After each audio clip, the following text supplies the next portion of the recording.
Hello, this is Albatross, and today we'll be talking about normalcy. Quite a popular word due to the current situation. In fact, if you search the word on Google Trends, a Google input that allows you to find which words are trending, the word sees its hike at March all the way through to May. It started in unison with the initial case spike in the United States. This is quite intriguing as the word gained popularity initially in a very similar time, exactly 100 years ago. Talk about history repeating itself. Warren G. Harding was the 29th President of America, elected right after the Great War and the Spanish flu. His presidential election slogan was "Return to Normalcy." Before him, the word itself was not used very frequently in American society, and he most likely used the word instead of normality due to him accidentally fumbling his words in his speech on May 14th, 1920. Now that you've listened to me bore you with the origins of the word in popular use, I'll explain what his platform was about. I'll not go into much detail as it is not the focus of the video, but it can be summed up with this quote. America's present need is not heroics, but healing. Not nostrums, but normalcy. Not revolution, but restoration. Not agitation, but adjustment. Not surgery, but serenity. Not the dramatic, but the dispassionate. Not the experiment, but the equipoise.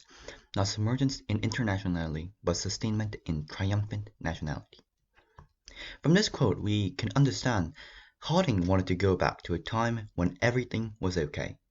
This resonated with the American voters as the years leading up to 1920 were turbulent to say the least.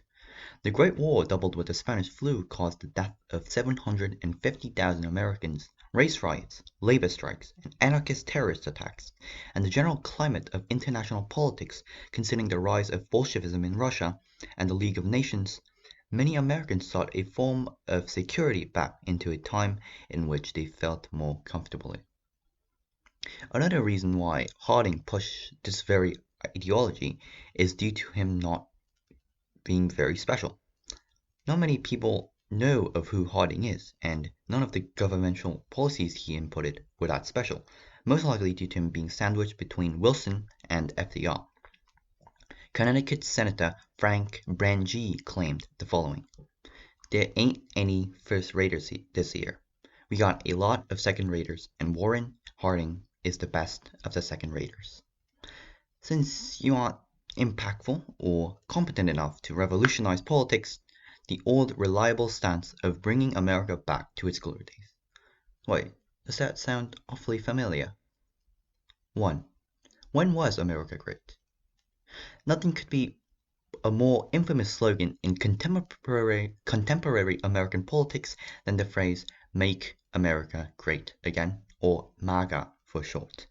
What makes such a slogan such an ingenious move from Donald Trump and the Republican Party is how it is so time appropriate. In the 2015 American Value Survey, most Americans have an overwhelming mood of anxiety, nostalgia, and mistrust. This is due to the failure of neoliberalism at recovering the nation from slow decline since the 1970s and the 2008 financial crisis. Anxiety, as the mirage of a black president saving America and guiding her to the right direction was clearly not true. Nostalgia for that time when economically the white working class were doing well, and mistrust at the financial systems and its masterminds that have failed the working class and the economy over and over. Even the staunchest defenders of the status quo and the neoliberal system, conservatives, agree on such a matter.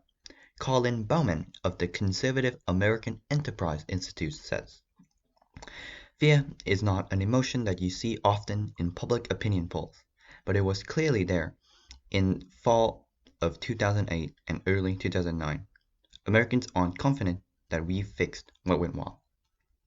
The situation does not turn out better with the youth, who is definitely not living in nostalgia for the 1960s, as they think the future will not provide a better living standard superior to their parents, housing, education, employment opportunities, and so on.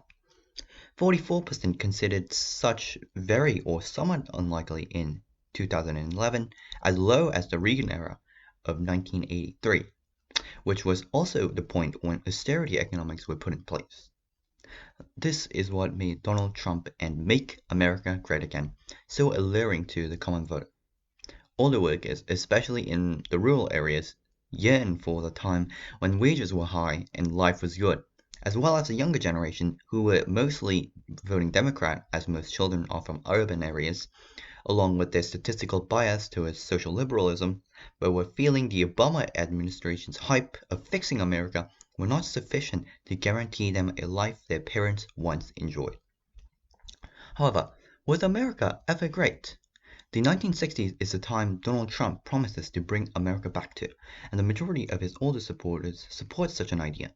I'll not deny the fact that the 1960s were a good time for the working class of the population as long as you were a heterosexual white man. The prosperity the older Trump supporter base once enjoyed did not reciprocate for people such as unmarried women, black, Asians, gays, and many more.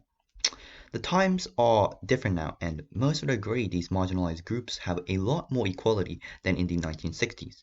The economy, on the other hand, has not gotten any better.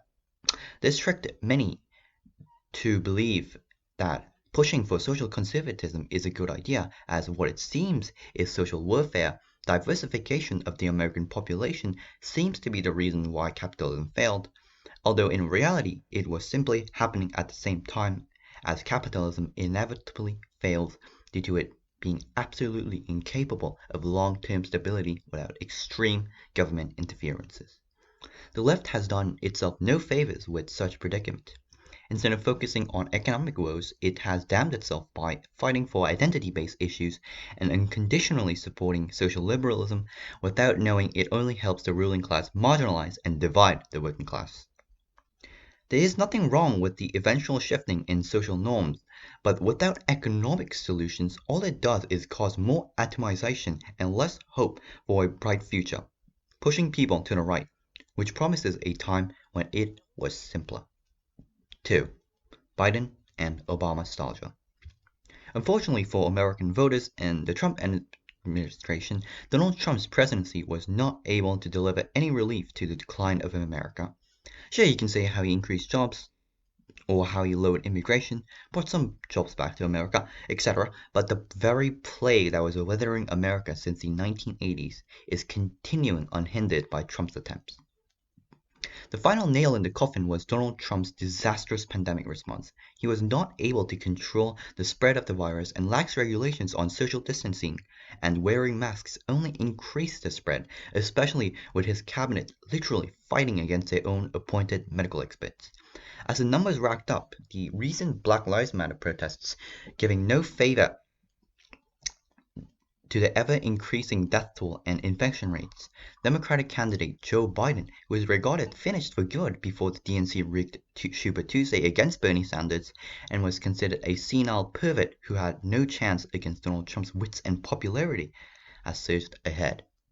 In a Washington Post ABC poll, 55% preferred to vote for Joe Biden if they were to hold a snap election, whilst only 40% preferred Donald Trump.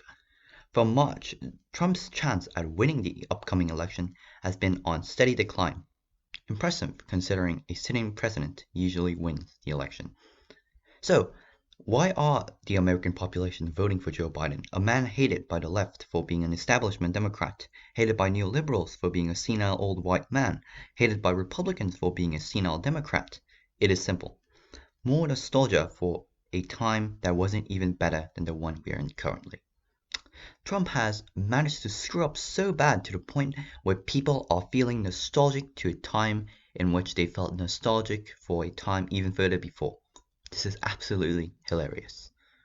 Since liberals want Obama's glory days of normalcy back, let us take a look if America was great when America had a black president. One of the reasons why Obama is hailed as such a great president is his lack of controversy. Julian Zelzier, on his book The Presidency of Barack Obama, writes, turned out to be a very effective policymaker but not a tremendously successful party builder. Even this would be too generous on how Barack Obama's presidency practically doomed the 2016 election and the Democratic control over the nation. While Obama's administration was able to pass Obamacare, barely, and other mediocre social policies, Hundreds of legislative seats were lost all around the nation. 968 seats were lost all around, in fact, making it the worst net loss of legislative seats since the Second Great War. Speaking of his policies, Eric Ronchway on his essay, Neither a Depression Nor a New Deal, he claims how Barack Obama chose Lawrence Summers' plan to go with a smaller stimulus package for the economy than Christian Romer's larger $1.8 trillion plan. Despite controlling both the House and the Senate, Obama practically doomed his party as well as the economy. Summers' plan did work to a degree, albeit slowly, but it was ultimately interrupted when Obama decided to push for health care, which would be the foundation for Obamacare. Ronchway writes, Obama's decision to de-emphasize stimulus in favor of pressing for health insurance reform was a gamble of immense, if unknowable, magnitude and consequence. In the midterm elections of 2010, the Republicans controlled the House, bent on rejecting anything and everything Obama presented to the House. All his policies were shaky at best, and questionable in its effects to save America from the impending doom. Unlike FDR, there was no grand recovery, which only pushes people to radicalism, which is good if you want to cause a civil war, but bad if you want to keep your job and feed your family. This again shows how liberals do not truly have an ideology.